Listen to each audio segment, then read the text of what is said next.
out of it today. It's been a very long but good day. Very long, but I'm not going to complain because it's been bloody awesome. So, if that is the price to pay of me being tired when streaming, then I'll pay it 1,000 times over. But yeah, it's been really fun. I really hope this is working. By the way, like I'd be so annoyed if it's not, because I just want my streams to work. Yeah, okay, cool. Live Daredevil returned. Yeah. Moderation. I mean, I'd have mods if I can pay them, but then I don't really get anyone that comes into the streams often. I only get a couple of people, and they're lovely, so I'd rather just keep it at that. So, yeah. However, yeah. So I guess before I start talking about the Born Again Season 2 premiere, which, spoiler alert, I bloody loved it.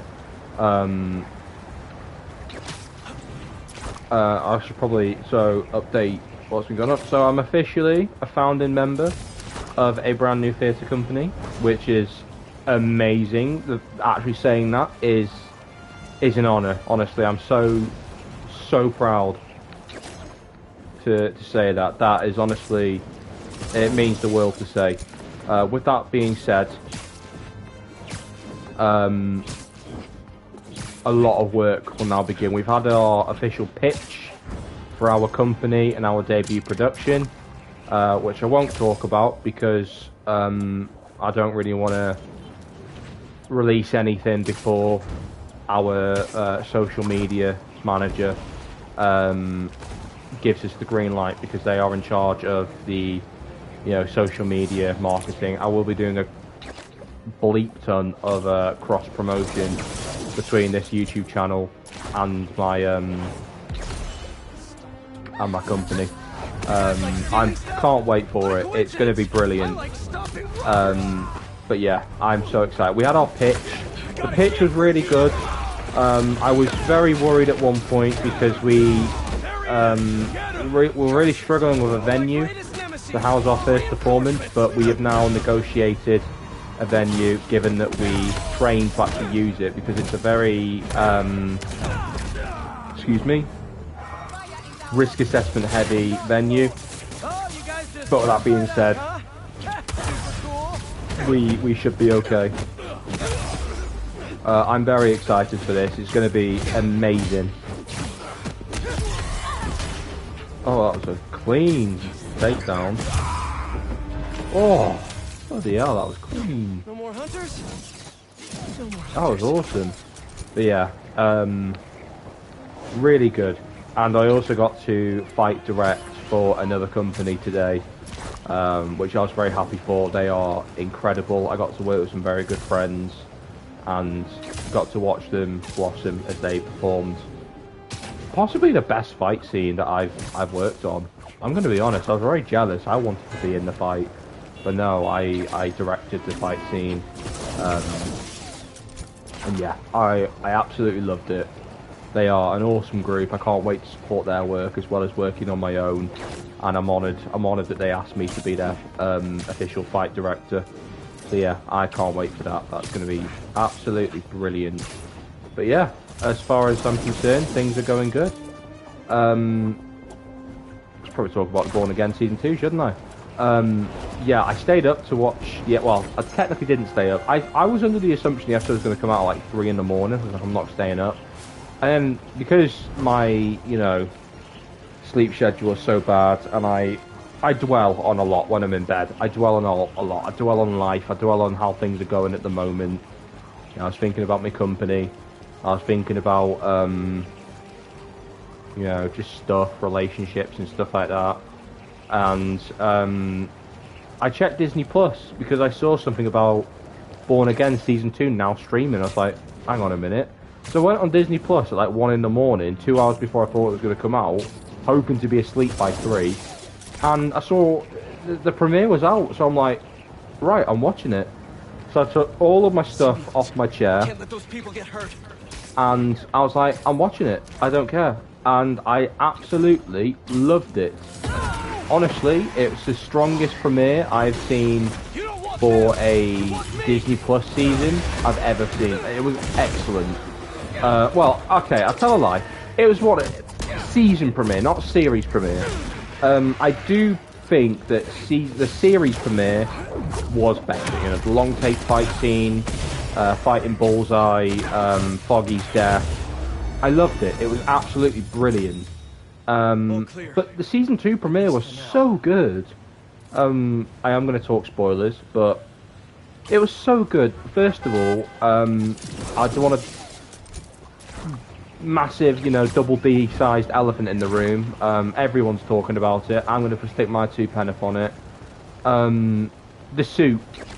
It's the best suit that I think has been introduced in all of the Netflix era Disney Plus shows as well. It's the best suit of them all. I'm going to honestly say that suit is a strong contender for being one of the best MCU suits ever designed. All it is just it being spray painted with the double D's on it, and that's all they had to do. That's all they needed to do. Just spray paint it, you know, get the double D's on there. It's excellent. I absolutely adore that suit. It's so good. It might be seen as oh, okay, all you're doing is repainting. It's like he's got a new costume. Does he need one? The suit in Born Again, I thought was perfect, other than the fact it didn't have the double D's. Now it has the double D's. It's just been spray painted black, which for story purposes makes complete sense because he's currently in hiding and he's attacking from the shadow. So why wouldn't he wear black? You know, like if anything, it'd be more weird for him to have the red whilst he's currently, you know, forming a rebellion. I'm like, so really the artistic intention for it was just perfect. It's brilliant. It's an absolutely brilliant suit. I can't wait to see it in action more, especially knowing how, as the season goes on, we're going to see it start to bleed through, which I think is such a cool feature. That does genuinely take me back to the old Tobey Maguire days, when his Spider-Man would, his suit would get decimated in every fight he had, and it reminds me of the good old days when, you know, studios weren't afraid to dirty up their costumes. You know, one of the things I love the most about the use of the Mark 50 suit in Avengers Infinity War is how, as the film progresses, the suit becomes increasingly more smashed up, even with the nanotech armor. I just think it's amazing. Oh my god, I waited for ages for this one to work. But yeah, honestly, a fantastic suit. The Daredevil Born Again Season 2 suit is just levels. It's levels higher than anything Marvel have made, or Marvel Television have made, sorry, for a while. I'd say Moon Knight is probably the only other one who has a suit as good as that one. I'm not saying that the suits are bad. I mean, obviously you've got gorgeous suits, proper top tier suits like Sam Wilson's suit at the end of Falcon and the Winter Soldier, Wanda Maximoff's suit at the end of WandaVision. I would say, if anything, that one was better than the one we got in Multiverse of Madness, but yeah. At the moment, Daredevil takes the cake as having the best suit in the Marvel Television side of things. But yeah, it's brilliant. I can't wait to see the suit in more action as the season progresses. The actual episode was fantastic. It was good pacing. We didn't need all these set pieces. We had 2 major sequences at the start and at the end. You know, with Matt taking out the Northern Star, and then of course Matt going to save Cherry, and also getting unmasked and Bullseye saving Matt, which awesome plot twist. I'm very excited to see how that plays out and see how the relationship between Matt and Dex plays out, given the fact that, you know, Dex killed Foggy, but he was paid off to do it, and now he's been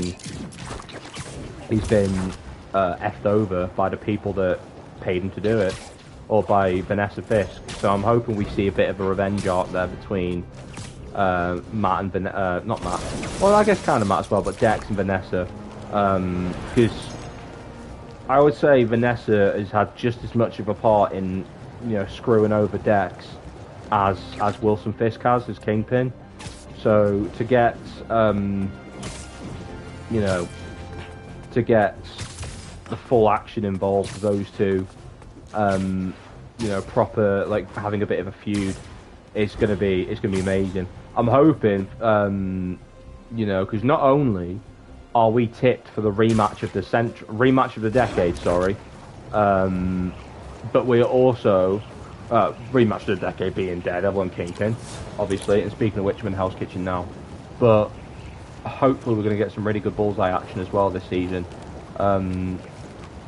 And whilst I'm a bit sad that Punisher won't be appearing, it does feel like he is technically going to be in a bonus episode with a special presentation, so I'm not complaining with that. That's going to be awesome. But yeah, I think this episode was excellent.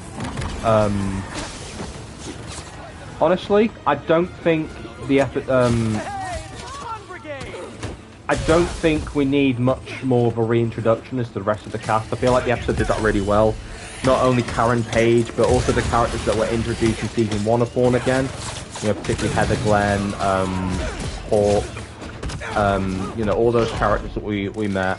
I loved the conversation between Karen and BB regarding Ben Urich. I thought that was a lovely, lovely scene.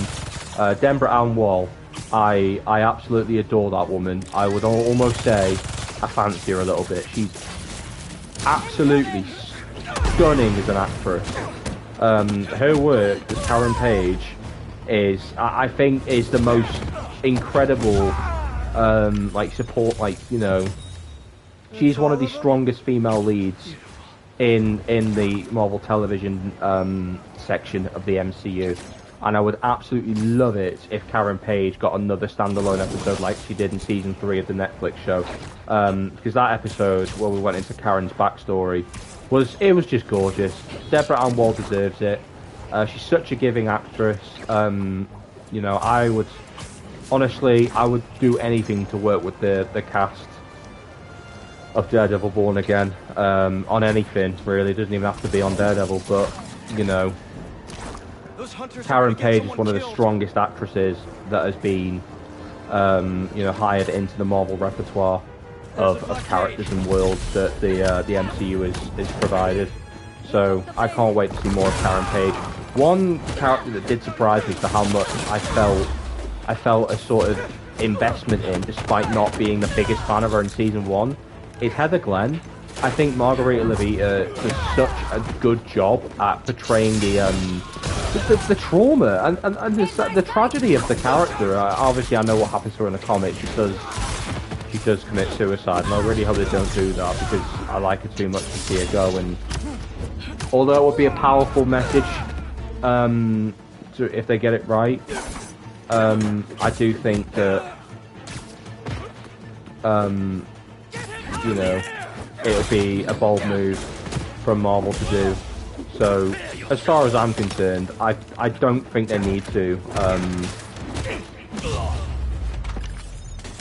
do that. But Heather Glenn, I found her really interesting. Like she's being. I don't really believe her character wants to do this. I believe she is just doing it because that is what Fisk is telling her to do. I think she was motivated to support Fisk, but I can see a bit of a moral conflict in the delivery of her job. Like, I don't think she really wants to do this, but she's so traumatized by what happened with Muse, and I love the fact that we're seeing Muse again in like flashbacks. I was quite disappointed with how they handled Muse. I think he should have been a much bigger villain, given the fact he does have heightened senses that dangerously rival Matt Murdock's. I think it would have been really good to see a lot more of Muse in last season. So the fact we're getting him in you know, traumatic flashbacks is very powerful. I'm very excited to watch it. I think it's going to be excellent, and big ups to Margarita, because she's really giving this performance a all, and you can't help but admire the work that she's put in. The same can be said for the whole cast, but I think she's definitely standing tall as a leading lady of the opposition. because I feel like the show needs that. We've got Karen as the leading lady of our, of our rebellion, our resistance, and I think, they're absolutely stunning in the work that they're doing. However, the opposition does need that. I know they've got Vanessa Fisk as well, but someone that's a bit more, scaled down on the political climate that Vanessa Fisk is the go-to leading lady of the opposition, but Heather does such a good job.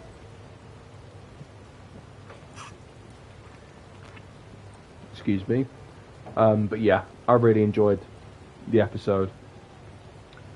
I'm very interested to see what happens with this season, given what we know about how it connects to the Punisher One Last Kill presentation.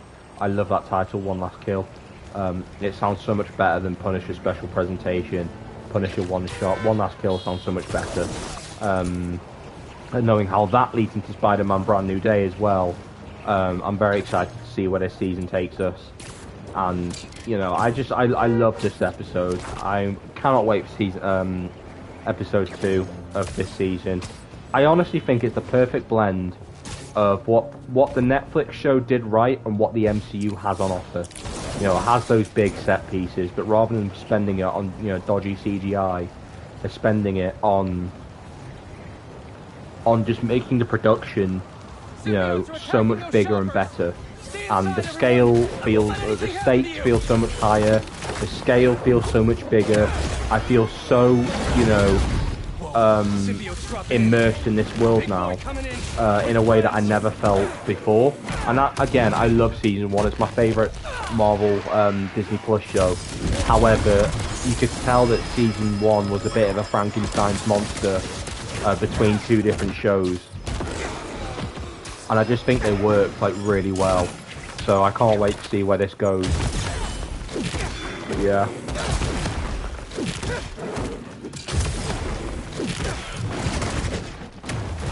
Think about this guy. That was a good takedown. Yeah, that was a great move. I just can't wait to see where this season goes. Right? I've said that several times now, and I keep saying it because it looks excellent. I honestly think this season could be the season 5 that everyone's hoping of the original Netflix series, just not on Netflix. And I can't wait for it. What else do I want to say about it? I don't really know. Yeah, just watch the episode. Honestly, just watch the episode. It's awesome. It's absolutely excellent. I'm so excited to see where this goes. But yeah, I do think it's not looking great for Cherry. I'm not sure if Cherry's. I wasn't sure if Cherry was going to survive last season. Obviously, we know that Cherry survived, and it was Gallo that didn't make it. Which, big ups to Commissioner Gallo. I thought he was a great character, but he had to be the one to set an example of how brutal Kingpin actually is. I would honestly say, other than Johnny Storm's death in Deadpool and Wolverine, I would say that Gallo got the most violent and most brutal death in the entire MCU thus far, including the movies. I do think Johnny Storm's death in Deadpool and Wolverine was gross. It was absolutely disgusting, but it doesn't feel as visceral. It does feel like, because of how CGI the death actually was. Whereas with Gallo, they made a practical head that Vincent D'Onofrio could rip in half. It was disgusting. It looked so much more realistic. So I would say maybe, and also it's more painful as well. Having your head, smashed in and then ripped apart with your bare hands. I just think it was, no holds were given. Please, don't leave me! There's an ambulance nearby. I can take you to it. Oh my god, thank you.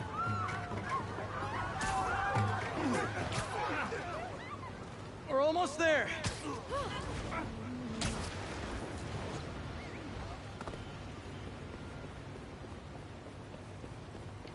yeah. Here you go. And now you're in much better hands. Bless you, Spider-Man.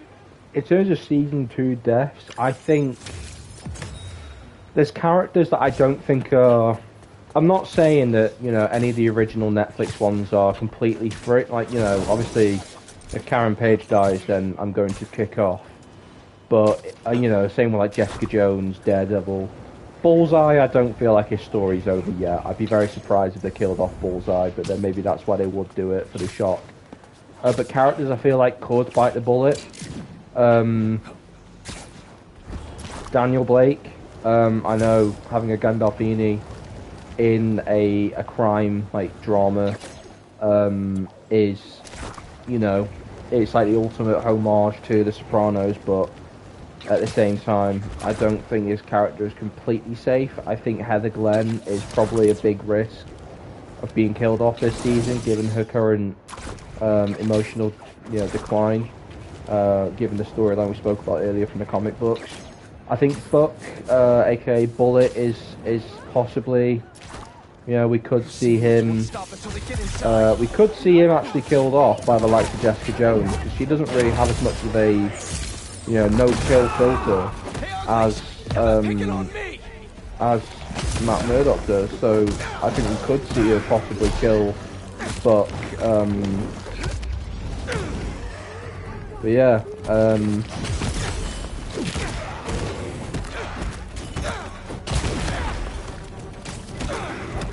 I think other good characters like Kirsten McDuffie, our detective, I can't remember her name, in season 1, obviously Cherry. I feel like there's a lot of characters that could possibly be at risk of being killed off this season. Two characters from season 1 that I don't quite believe we will see killed off are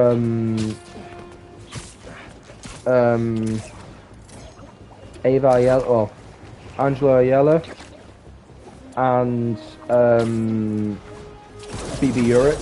I don't think we're going to see BB killed off. I feel like BB is going to be very much the heir to BB, the heir to Ben Urick's legacy, and will probably make it quite high up in the New York Bulletin, I imagine. I reckon the BB. I feel like she'll be in danger. I don't see any harm like coming away. Other characters, well, I feel like they're definitely at risk. In terms of wild cards for like appearances and things like that, I feel like we could possibly by the end of season 2 receive a reintroduction to. I do feel like season 2 will wrap up this story of Mayor Fisk and, you know, Kingpin's, you know, domain. I do think by the end of season 2 we will see Matt win and put Kingpin back in prison. But I do think we could see a quick reintroduction to our heroes for hire, Luke Cage and Iron Fist. I think that would be really cool if we got Finn Jones back and Mike Colter. They're both excellent actors, and to be honest, I did think that Finn Jones played Iron Fist really well. I just don't think he was written for well at all. I think the writing for the character was atrocious, and by far he was the weakest. He was the weakest part of Defenders. You know, I'm not knocking his performance, but the way the character was written, I thought was just ridiculous. I didn't believe once that he was actually, you know, the immortal Iron Fist. He just had the guy with a curly hand. He was a guy with, you know, just a glow stick for a hand. I didn't believe that he was actually, you know. Which, you know, I am going to say, but at the same time, not every character gets written for well.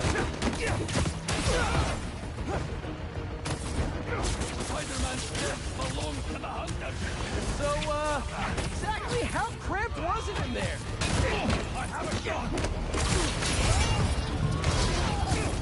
My turn. Ooh, clean takedown.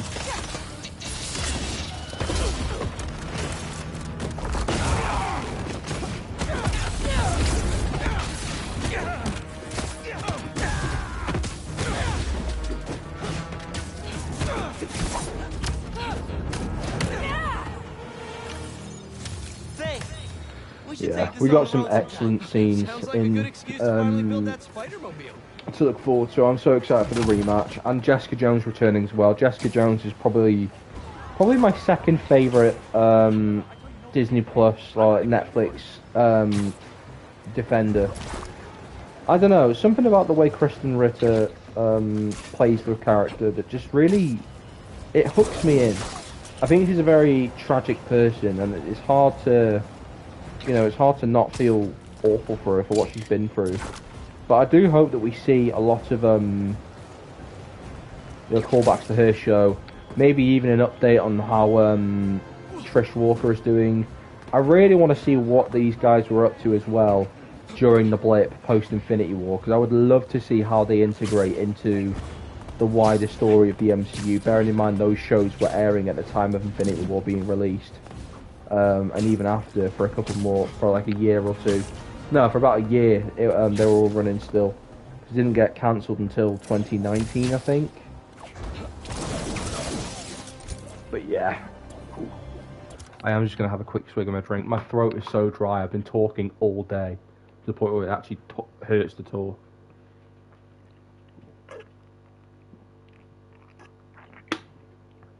Excuse me.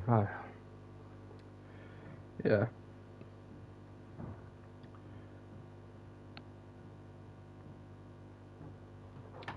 But yeah, I'm very excited to catch up with JJ after 7 years.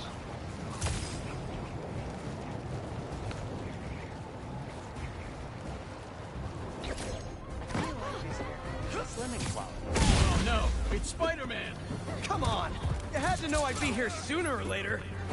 I'll rip your limbs off, Spider!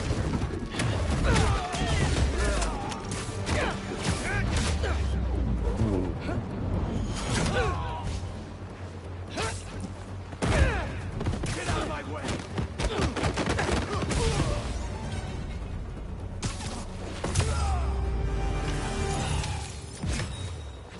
And stay down!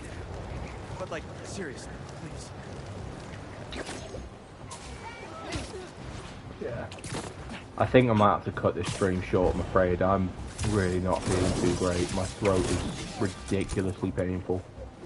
How long have we actually been streaming for? Because I wanted to stream for a bit longer tonight, because I'm not in rehearsals or anything tomorrow.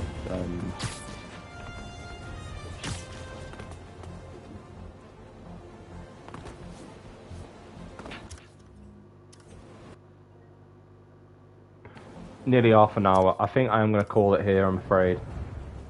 Massive thank you to anyone who's watched the VOD.